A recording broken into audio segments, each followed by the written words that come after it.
Hello viewers, today we are going to learn about diagnosis of infectious diseases. What is the purpose of having so many diagnostic methods for infectious diseases? Right, nowadays we are fighting against COVID-19, which is an infectious disease, right? So infectious diseases are of high concern in terms of public health, in terms of economy and many other things. Right. So these infectious diseases are caused by pathogenic microorganisms such as bacteria, viruses, parasites, fungi, and these diseases can spread. The important thing is that they can spread directly or indirectly from one person to another, and there are several ways of their transmission. Like zoonotic diseases are infectious diseases of animals that can cause diseases when transmitted to humans. Okay, from animals to humans, they can cross the species barrier and they can cause disease. Now, diagnosis of infectious diseases is best achieved by applying knowledge of different domains, like in-depth knowledge of both medical and laboratory science, along with principles of epidemiology, pharmacokinetics of antibiotics, and by integrating a strategic view of host-parasite interaction. Infectious diseases can spread from a person to person by directly or indirectly. Direct person to person or contact transmission can be done through sexual transmission, perinatal, that is from mother to child transmission, through needle, through skin to skin, or human bites. Indirect person to person transmission can be through fomites, which are contaminated objects, right, through air by droplet nuclei, and other droplets. Okay, other common vehicle spreads, some contaminated food can be the reason for transmission or infection of the disease. Okay, or maybe some diseases can be waterborne. There can be fecal oral transmission. There can be biological products that can transmit the disease, like vaccines, sera, blood products. Okay, animal bites and bloodborne and airborne methods are also there for infectious disease transmission. Then vector-borne transmission can also take place through mosquitoes, flies, fleas, and ticks. There are several causative agents that can cause human infectious diseases: bacteria, viruses, fungi, protozoa, helminths, and parasites. Like tuberculosis, pneumonia, gonorrhea, scarlet fever are all bacterial infectious diseases of humans. And AIDS, influenza, herpes, measles, mumps, COVID, all these are the virus mediated infectious diseases. And candidiasis, athlete foot, and others are caused by fungi. Even protozoans can cause infectious diseases in humans, like amoebiasis, malaria, toxoplasmosis. All these are caused by the protozoans. And trichuriasis and filariasis, all these are ascariasis, are the helminths and parasitic caused diseases. Infections caused by these microbes can affect different body parts. Okay, like bloodstream infections can be there. Infections can be in cardiovascular system, nervous system. Ocular infections can be there. Infections of soft tissues, including of that of neck and head. Upper respiratory tract, lower respiratory tract infection. Infections of GI tract. Intra-abdominal infections. Infections of bone and joint. Urinary tract infections. Genital infections, and infections of skin and soft tissues. Okay, so any part of the body, any tissue of the body can be affected by the infections by the microbes. We can classify diagnostic methods for infectious diseases depending on whether they are culture based or they are culture independent. Culture based diagnostic methods will include like aerobic cultivation, anaerobic cultivation of the microbes, or fungal cultures, acid fast bacteria culture. So whenever we try to cultivate the causative agent, then those will be classified as culture based methods. And when we don't use culture based method and we employ some indirect ways to detect the presence of the infection, then those will be categorized in the culture independent methods, such as molecular methods, immunological methods, or microscopic methods, right? So molecular methods will include PCR, qPCR, other types of PCRs, right, where we want to amplify the gene of any target gene in the pathogen. Then immunological methods, we try to investigate the presence of either antigen or antibody in the patient, right? Then we can try some microscopic observation methods by staining the different microbes by either gram staining, acid fast staining, GIMSA staining. There are other methods like Kalkulfrost staining, okay, and gram stain, carbolfuchsine counter stain method. Okay, so there are different techniques, indirect techniques, culture independent methods that can also be used for diagnostic purposes. This figure shows you the basic diagnostic scheme. When you want to detect the presence of an infection in a patient, you start right away from using direct and indirect approach. You carry out immunological assays using blood sample of the patient, and then you do other assays, taking samples like blood, feces, urine, tissue biopsy sample, or mucosal swab. Then you further bifurcate the sample for growth dependent diagnostic methods, whether you where you can go for enrichment, isolation, and identification of the pathogen, or you can do molecular biology or immunological assays, antigen assays, other molecular assays, right? And side by side, parallelly, you also carry out the some investigations using the blood sample. So this is a general scheme. How do you go about diagnosing the infections? Now let us talk about upper respiratory tract infections. Respiratory tract usually involves ears, mucous membrane lining of the nose, throat, above the epiglottis, and the sinuses. Okay, so here whatever infection will be limited to these regions will be categorized as, or are categorized as, upper respiratory tract infections. Okay, and if the infection reaches to the lower part of the respiratory system, like trachea, bronchi, or alveoli, then it is categorized as lower respiratory tract infection. There are certain key points that we must take care while going for diagnosis of upper respiratory tract infections. Usually, swabs are not recommended for otitis media or sinusitis. Okay, in these cases, aspirates are submitted for culture-dependent diagnosis. And in most of the otitis media cases, they can be they can be clinically diagnosed without the need of culture support. Okay, throat specimens, whenever required, require a firm thorough sampling of the throat and tonsils. We must avoid cheeks, gums, and teeth, so that non unwanted tissue is not there in the sample. Then Haemophilus influenza, Staphylococcus aureus, Neisseria meningitidis, and Streptococcus pneumoniae are not etiological agents of pharyngitis and should not be identified or reported for throat cultures. Okay. Now, nasopharyngeal cultures cannot accurately predict the etiological agents of sinusitis. So, other methods has to be adopted while doing diagnosis of the uh, sinusitis. As you can see here, laboratory diagnosis of mastoiditis and malignant otitis externa caused by oropharyngeal or exogenous pathogens can be diagnosed by several methods like gram staining, if the etiological agents are these many, like Streptococcus, Haemophilus, Moraxella, or others. Then gram staining, anaerobic and aerobic bacterial culture can be used as for diagnostic purpose. If Mycobacterium tuberculosis is involved, then acid fast smear or FB culture can be done. And if Pseudomonas aeruginosa is to be detected, then again gram staining and aerobic bacterial culture can be employed. In case of sinusitis, upon bacterial infections, again gram staining and aerobic bacterial culture can be carried out.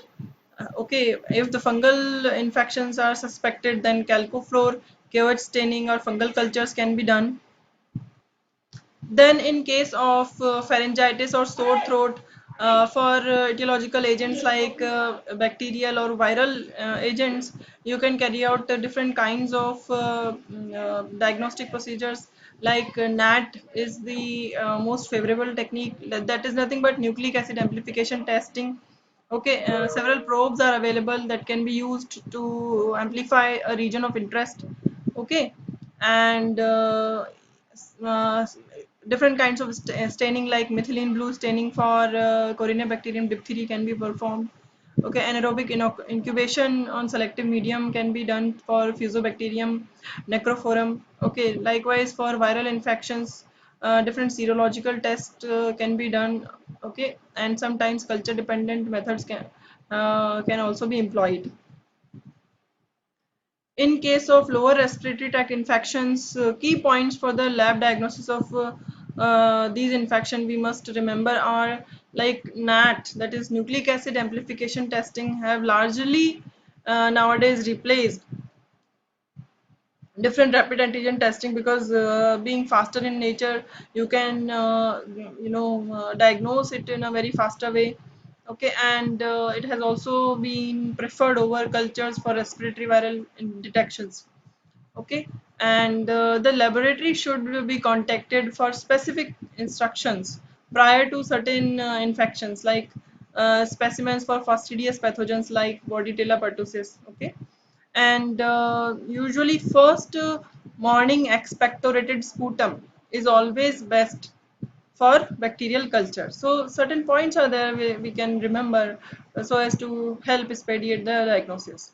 Now blood cultures that accompany the sputum specimen may occasionally be very helpful, particularly in high risk patients with community acquired pneumonia.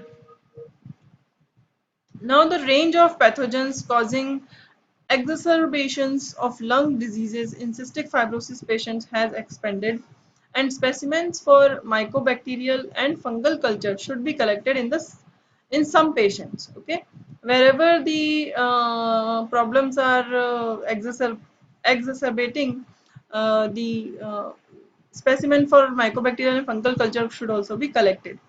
In the immunocompromised host, a broad diagnostic approach based upon invasively obtained specimen is also suggested. Okay, so a broad diagnostic approach needs to be employed in case of immunocompromised hosts. Bronchoscopy with washings is an optimal diagnostic specimen in case of pediatrics. So in case of kids, you need to usually we should have bronchoscopy with washings. Okay. As I mentioned earlier, there are culture independent ways to diagnose infectious diseases, like immunological assays based on detection of either antigen or antibody, right? There are enzyme immunoassays, there are lateral flow assays, immunodiffusion assays, latex agglutination, complement fixation, direct fluorescence antibody testing. There are many others, okay? And there are rapid antigen detection tests, nucleic acid amplification test, which is a PCR based test. Then there are specific cultivation techniques also, but we won't be discussing culture based method right now. So let us go to understand what are the immunological assays that can be used for detection of or diagnosis of infectious diseases. In case of enzyme immunoassays, that is EIA, we use enzymes to visualize the presence of antigens. Like in case here, we have antigen bound on the surface, and then these antibodies, which are conjugated with an enzyme, are used to interact with the antigen. So now antigen antibody conjugate is formed. Now this enzyme helps in converting a substrate into a chromogen or a fluorogen that can be detected through using some instrument, spectrophotometer, spectrofluorimeter. Okay, if the substrate is chromogenic, then we can easily use spectrophotometer to detect the presence of the antigen. Indirect way of so here we are indirectly detecting the presence of antigen. Okay, so enzyme immunoassays are used to visualize and quantify antigens. Okay, so the antigen is present here. Okay, that uh, will bind to the enzyme antibody conjugate, okay, or complex. Okay, this antigen antibody complex is now formed. Then the enzyme bound to the antibody converts the substrate into product that can be visualized. Uh, in this figure, you are seeing ELISA, that is enzyme linked immunosorbent assay, to detect the presence of either antigen or the antibody in the patient serum for of SARS-CoV-2. Okay, so if a patient is suffering from this SARS-CoV-2 in okay, so the presence of either antigen or antibody can be detected by ELISA. Here you are seeing in sandwich ELISA where we want to detect the presence of an antigen. Here the antigen is N protein of SARS-CoV-2. So we have a antibody that interacts with this protein captured onto the surface of the microtiter plate. Now we add the sample that is having the antigen of SARS-CoV-2, and then secondly we add the HRP conjugated or HRP labeled detection antibody, okay, or we can say simply enzyme antibody enzyme complex. So first this capture antibody will interact with the antigen, and then this second antibody, which is labeled with the enzyme, is added, that also will interact with the antigen. Now the with the action of the enzyme, substrate is converted into the detectable product. Okay, so this way we detect the presence of antigen. And if we want to detect the presence of antibody in the patient, we have captured the antigen onto the well surface, and then we add the sample, that is if it is having the antibodies against this antigen, they will bind to it, and then followed by sample we add enzyme labeled antibody, secondary antibody that interacts with the patient's antibody against the antigen, and then the colored product is generated that can be detected. So depending on generation of color product or not, we can say clearly whether the patient is having SARS-CoV-2 infection or not. Okay.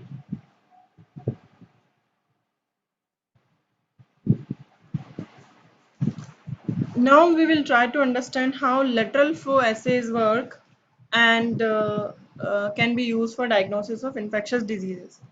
I will explain this assay using HCG lateral flow assay as an example. Okay, so these lateral flow assays are nothing but immunochromatogenic assays. Okay, where immune components like antigen and antibody will flow onto the surface and help in generation of detection lines, test lines, and control lines. Okay, so because they are flowing laterally on the test strip, these are known as lateral flow assays. Once the sample is added onto this strip, it rehydrates the antigen, it rehydrates the reagents already present on the strip. Okay, and antibody conjugates to small particles bind the antigen in the first strip. Okay, and then flows onto the second strip where they bound to the fixed antibody. Okay, so this produces a line of color depending on the color of the beads.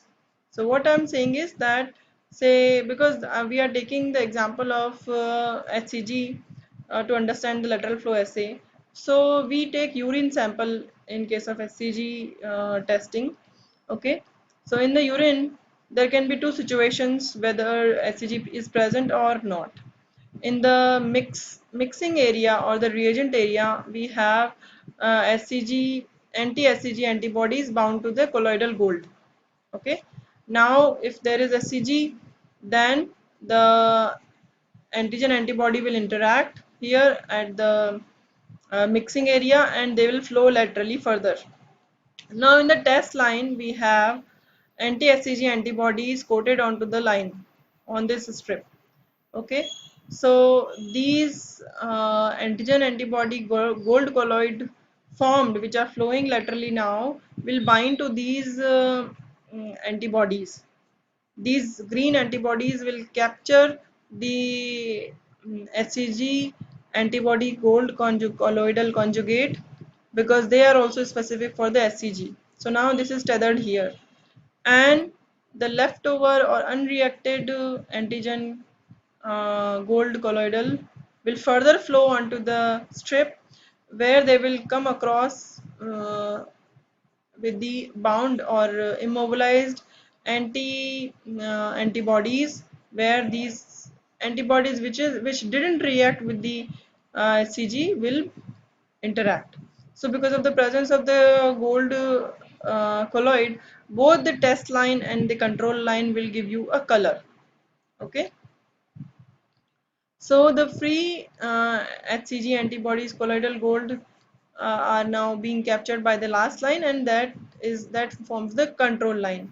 In case of negative situation, there is no HCG, so these HCG antibody colloidal gold won't interact with the HCG, and they will flow laterally because these green antibody binds to HCG. Here also no interaction will happen, but these SCG antibodies binds to these immunoglobulin, so there the color will develop only on the control line. So this way a lateral flow assay work. Okay, so either different antibodies are tethered onto different lines, where they interact with the either antigen antibody complex or antibody alone, and they result in the development of the color on that particular line. Based on lateral flow assays, there are several antigen cards available in the market. For example, Bionex now tests antigen cards are available for detection of Streptococcus pneumoniae or Legionella in market. So in case of Bionex now Streptococcus pneumoniae antigen card, either CSF, that is cerebrospinal fluid of the patients, or the urine of sample can be used to diagnose pneumococcal pneumonia or pneumococcal meningitis. Okay, this particular card uses detects the presence of C polysaccharides from the cell wall of the pneumococcal serotypes. So such antigen card, antibody cards are available based on the lateral flow assay in the market. For detection of SARS-CoV-2 virus, also for point of care detection of SARS-CoV-2, there's lateral flow immunoassays available in the market. So whenever a person gets infected with SARS-CoV-2, there is a period of incubation period for of some days, where you have no symptom, neither you have any antibody in your blood. So at the onset of the symptom, that is fever, the body starts making antibodies. That is, first antibody made against the infection will be the IgM. So IgM levels gradually starts increasing, and then after at about 7th day, IgG also starts producing in the body.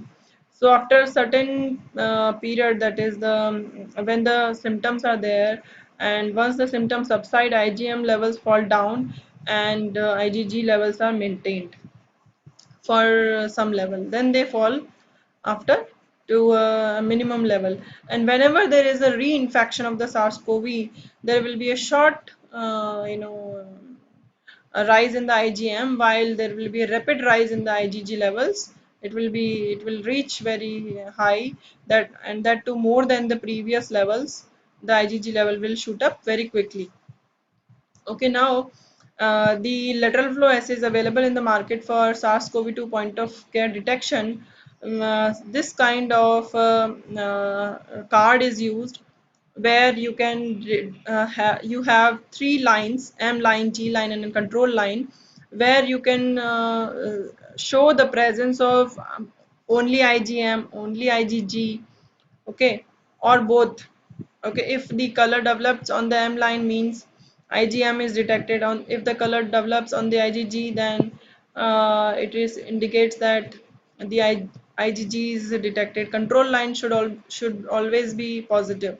So, for example, if the patient's serum is having both IgG and IgM and IgG, then once the sample is applied onto the sample pad, it will flow, laterally flow, and it will go to the conjugation pad. Okay, conjugation pad has the uh, antigen conjugated with the gold, colloidal gold. So gold COVID-19 antigen conjugates are there on the conjugation pad. Because COVID-19 antigen is there, these IgG and IgMs will interact with these gold antigen conjugates. And on the conjugation pad, there is also one gold rabbit IgG conjugate, okay, to which none of these antibodies will interact. Okay, so once the sample further flow and it reaches to the M line, so because here on the M line, the antibodies that can interact with the patient's IgM are tethered. Okay, so the IgM, which has already interacted with the antigen gold conjugate, will interact with the antibodies tethered onto the adhesive card. Okay, and they will give a color. And as the sample is still flowing, the an unbound IgG antigen gold complexes will bind to the antibodies which are made to, which are anti-IgG antibodies. Okay, so they will interact with the and this IgG gold antigen complex, and they will also give a color, because this rabbit Ig gold rabbit Ig conjugate won't interact at M line, neither at G line. It will flow further, and the antibodies, that is anti-rabbit IgG antibodies which are tethered on the control line, now will interact with these complexes and will give a color. Okay, so this way we can detect the IgM, IgG on a in a lateral flow assay. Okay, based on this we can say whether the infection is new or infection is old, like depending on the presence of only IgM or both IgM and IgG. Okay, here in this diagram you can see that when only control line is developed, then the test is negative. When M line is developed, then it is IgM positive. When there can be case where only IgG line will develop, so IgG positive. Both lines can also be developed, so it will be both IgM and IgG positive. Okay, so there are different kits available in market based on this type of lateral flow assays. How do we interpret the result? When both are negative means no infection or not enough detectable antibodies are present in the sample. Okay, and if IgG is positive, then it's a previous infection. Okay, and if both only IgM is there means the recent infection. So whenever there is IgM positive, you can always say for surety that it is a recent infection of SARS-CoV-2. Nowadays, dipstick tests are also available for point of care testing of different infectious diseases. These are also based on lateral flow assays. So once you take the sample from either a nasopharyngeal swab or nasal wash or aspirate, you just need to allow the this strip to dip into the sample and allow the lateral flow to occur, and then the results will be seen in the form of development of bands. Okay, these are very quick ways to of diagnosis of infectious diseases. Thank you viewers for watching this video. I'll meet you in my next video with some more interesting details on diagnosis of infectious diseases. So please keep coming on to this channel for new updates and videos, and do subscribe, like and share my channel. Thank you.